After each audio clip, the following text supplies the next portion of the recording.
Hi guys, good morning and welcome back to my channel Vijay Angle. Guys, अलंकार पढ़ते पढ़ते आज हम पन जो अलंकार है फिगर ऑफ स्पीच वहां तक पहुंच चुके हैं। तो चलिए जानते हैं कि फिगर ऑफ स्पीच में जो पन है वो क्या होता है। हिंदी में इसको स्लैश अलंकार कहते हैं। चलिए परिभाषा से समझते हैं। ए पन is a figure of speech. पन एक ऐसा अलंकार है, एक अलंकार है दैट प्लेज जो खेलता है किससे, विद द वर्ड शब्दों के साथ। यानी पन जो अलंकार है वो शब्दों से अटखेलिया करता है, शब्दों के साथ खेलता है। कैसे शब्दों के साथ? दैट हैव जिनका होता है मल्टीपल मीनिंग्स बहु अर्थ, यानी एक से अधिक अर्थ। ये अलंकार ऐसे शब्दों के साथ खेलता है जिनका एक से अधिक अर्थ हो, या फिर ऐसे शब्दों के साथ खेलता है दैट साउंड सिमिलर, जो आवाज एक जैसी देते हैं, जिनकी ध्वनि समान होती है, साउंड सिमिलर होती है, लेकिन बट मीन, लेकिन जिनका अर्थ निकलता है डिफरेंट थिंग्स, अलग ही चीज कोई, जिनका अलग ही अर्थ निकलता है।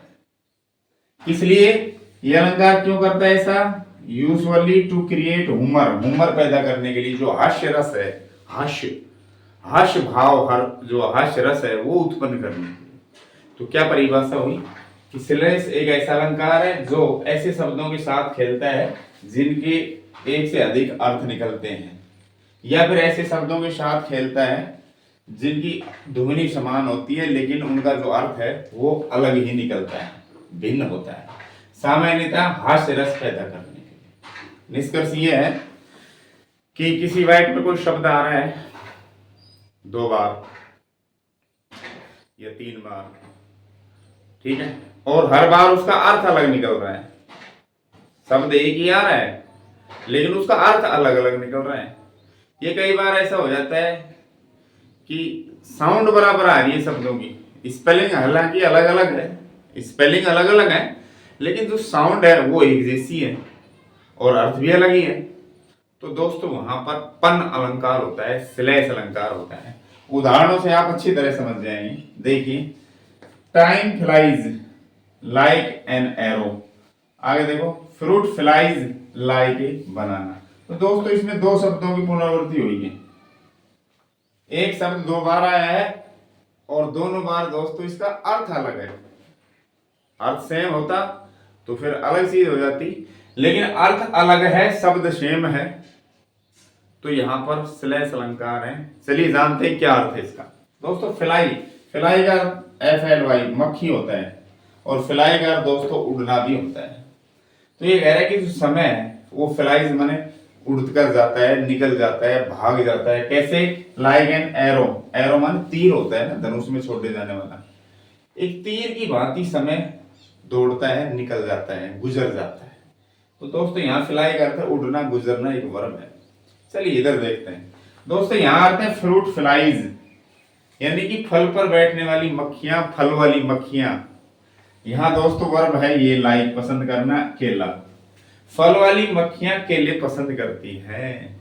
तो दोस्तों यहाँ पर फ्लाई का अर्थ है मक्खी, यहाँ पर दोस्तों फ्लाई का अर्थ है उड़ना, निकलना। यहाँ वर्ब है, वहां पर नाउन है, एक जैसे वर्ड है, अर्थ अलग है, इसलिए यहाँ पर पन अलंकार है, स्लैश अलंकार।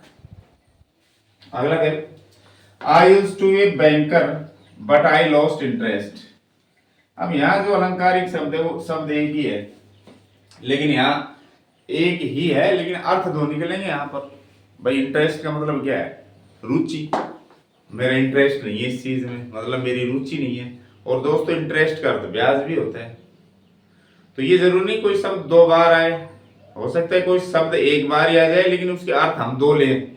पढ़ने वाला उसके 2 तरह के अर्थ निकाले, और स्वाभाविक है जब पढ़ते ही प्राइमा फेसी, प्रथम दृष्टया वो 2 ही अर्थ निकालेगा, सोचेगा। तो ये कह रहा है मैं बैंकर हुआ करता था, बैंक कर्मी था, बैंक में था, मैं बैंक में काम करता था। तो बैंक का लेन देन तो इंटरेस्ट ब्याज निकलेगा, फिर सीधा माइंड में आएगा कि बैंक की बात है तो इंटरेस्ट का मतलब ब्याज है। और दोस्तों इसका दूसरा अर्थ क्या निकल रहा है कि I used to be a banker, मैं बैंकर हुआ करता था, मैं बैंक कर्मी हुआ करता था, बट लेकिन आई लॉस्ट इंटरेस्ट, मैंने इंटरेस्ट खो दिया, यानी मैंने ब्याज खो दिया। एक बात तो ये है, लेकिन दूसरा अर्थ ये है कि मेरी रुचि खत्म हो गई, यानी अब मैं बैंक की नौकरी छोड़ चुका। तो यहाँ इंटरेस्ट के दो अर्थ है, एक तो ब्याज और एक रुचि दोस्तों। तो जब किसी शब्द को पढ़ने से वाक्य में दो अर्थ पैदा हो माइंड में, द्विअर्थी वर्ड हो, तो वहां पर भी पन अलंकार होता है, श्लेष अलंकार होता है। मैं एक बैंक कर्मी हुआ करता था लेकिन मैंने ब्याज खो दिया, मैं बैंक कर्मी हुआ करता था लेकिन मेरी रुचि खत्म हो गई अब उस काम से। दो अर्थ निकल रहे हैं। अगला देखो दोस्तों, साइकिलिस्ट जानते ही आप, साइकिल चलाने वाला। वॉज माने था, too tired to win the race. अब देखो टू टायर्ड है, इसको हम ऐसे भी लिख सकते हैं लेकिन अर्थ अलग हो जाएगा, टू टायर्ड। देखिए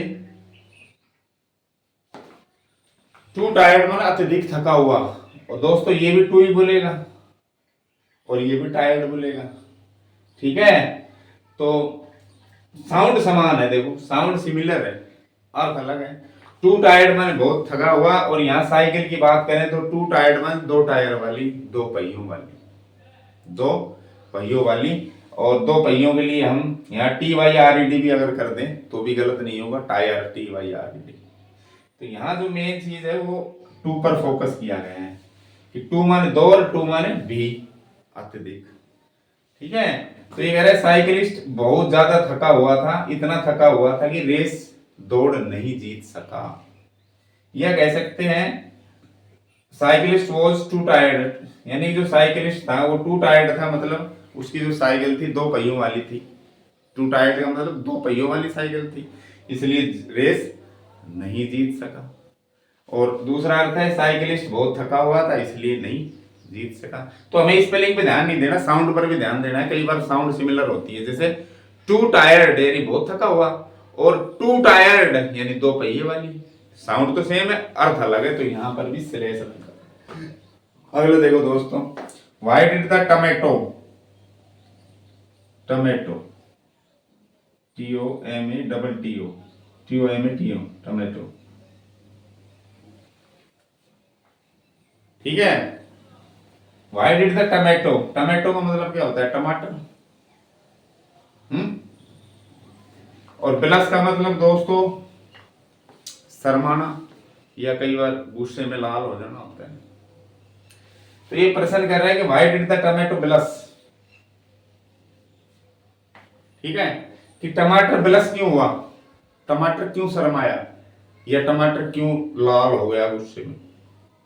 आगे उत्तर की संभावना जताई जा रही है क्योंकि इसने, टमाटर ने देखा क्या, दी सैलड, सैलड मतलब सलाद, और ड्रेसिंग का मतलब कपड़े पहनते हुए, क्योंकि इसने सलाद को कपड़े पहनते हुए देख लिया इसलिए टमाटर शर्मा गया।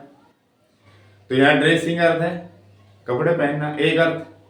दूसरा ये होता है कि सैलेड ड्रेसिंग का मतलब होता है सलाद के ऊपर जो सॉस डाला जाता है वो भी ड्रेसिंग ही कहलाता है, सैलड ड्रेसिंग। तो यहाँ दो अर्थ है, क्योंकि उसने सलाद को कपड़े पहनते हुए देखा इसलिए शर्मा गया, या उसने सलाद पर जो ड्रेसिंग लगाई गई थी, सलाद पर जो सॉस डाला गया था उसको देखा था इसलिए वो ब्लश हो गया, शर्मा गया। तो यहाँ ड्रेसिंग के दो अर्थ हुए, एक तो सॉस और एक कपड़े पहनना। तो दोस्तों यहाँ भी क्या है, श्लेष अलंकार है, पन अलंकार है, ठीक है। आशा करता हूं ये अलंकार आपको अच्छे से समझ आया होगा। अगर वीडियो पसंद आई तो लाइक शेयर सब्सक्राइब करें, और चैनल को जिन स्टूडेंट्स ने, जिन गाइज ने जो वीडियो तो देख रहे हैं लेकिन चैनल को अभी सब्सक्राइब नहीं किया, प्लीज़ सब्सक्राइब करें। Thank you for watching this video.